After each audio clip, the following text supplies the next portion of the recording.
comme vous le savez, depuis plus de 20 ans, notre pays a opté pour un système de décentralisation et de déconcentration.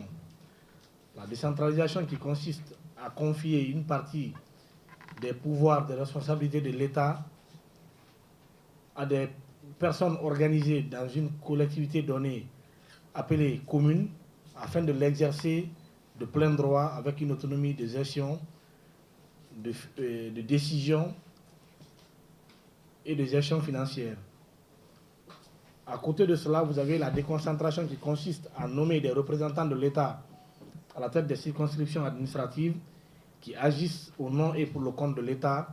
dans les sous-préfectures, dans les préfectures et au niveau des régions. Donc, depuis plus de 20 ans, notre pays a opté pour ce plan de déconcentration et décentralisation. Au niveau de la décentralisation, dans l'ensemble de vos communes, il y a des investissements qui sont réalisés par les conseils communaux que vous, même en tant que citoyen, vous avez fait élire à la tête de ces structures au niveau de la base. Et comme nous sommes dans un pays qui se veut organiser comme tous les pays du monde entier,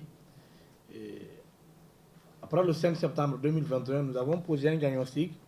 Nous sommes arrivés à la conclusion qu'il y a beaucoup d'acteurs qui interviennent dans le cadre du développement local, dans le cadre du développement à la base, qui ne sont pas souvent pris en compte dans les politiques publiques de planification des actions en faveur des collectivités. Quelle que soit la volonté que nous avons pour faire des investissements dans vos différentes localités,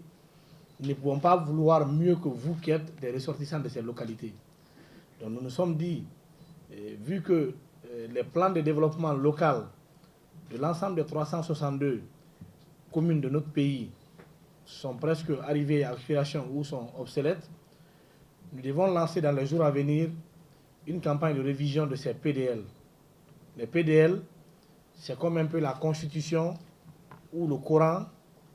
de l'ensemble de vos communes à l'intérieur du pays. Et qu'est-ce que la loi dit? Tout investissement qui doit être réalisé dans une commune donnée doit être préalablement inscrit dans ce PDL. Et nous savons que les associations de ressortissants que vous êtes, vous fournissez assez d'efforts pour faire de gros investissements dans l'ensemble de ces communes. Mais sauf que vos actions n'ont jamais été prises en compte, n'ont jamais été valorisées comme un apport considérable dans le cadre du développement de notre pays. Juste à côté au Mali, on est en mesure, le gouvernement malien est en mesure de dire chaque année, sur les investissements qui ont été réalisés dans le pays, dans d'autres pays, comme je le disais, juste à côté, on est en mesure de quantifier le montant global des investissements que les ressortissants ont réalisés dans une commune, dans une préfecture, dans une région et même dans le pays. Cela n'est possible que lorsque ce que vous posez comme acte, les réalisations que vous faites sont d'abord initialement inscrites dans les documents de planification, mais également sont valorisées au niveau de l'État. Donc nous nous sommes dit qu'avant d'aller à l'organisation de cette campagne de révision de l'ensemble des PDL des 362 communes de notre pays, et ensuite, après la révision de ces PDL, aller à l'organisation d'un travail de diagnostic beaucoup plus poussé, qui prend en compte des éléments dont les compétences n'ont pas été transférées aux collectivités locales, afin de pouvoir organiser les forums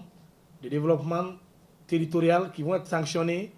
par un plan de développement territorial par préfecture. Donc, autant nous allons avoir des PDL au niveau de chaque commune, au niveau de chaque préfecture, nous allons avoir un document agrégé qui prend en compte l'ensemble du contenu de ces PDL des communes qui forment la préfecture, mais également d'autres actions prioritaires, d'autres actions qui ne sont pas prises en compte dans ces PDL. Donc nous nous sommes dit de ce fait, au regard du rôle que vous jouez, de vous inviter à cette discussion pour que vous puissiez comprendre désormais la démarche dans laquelle le gouvernement est en train de s'engager.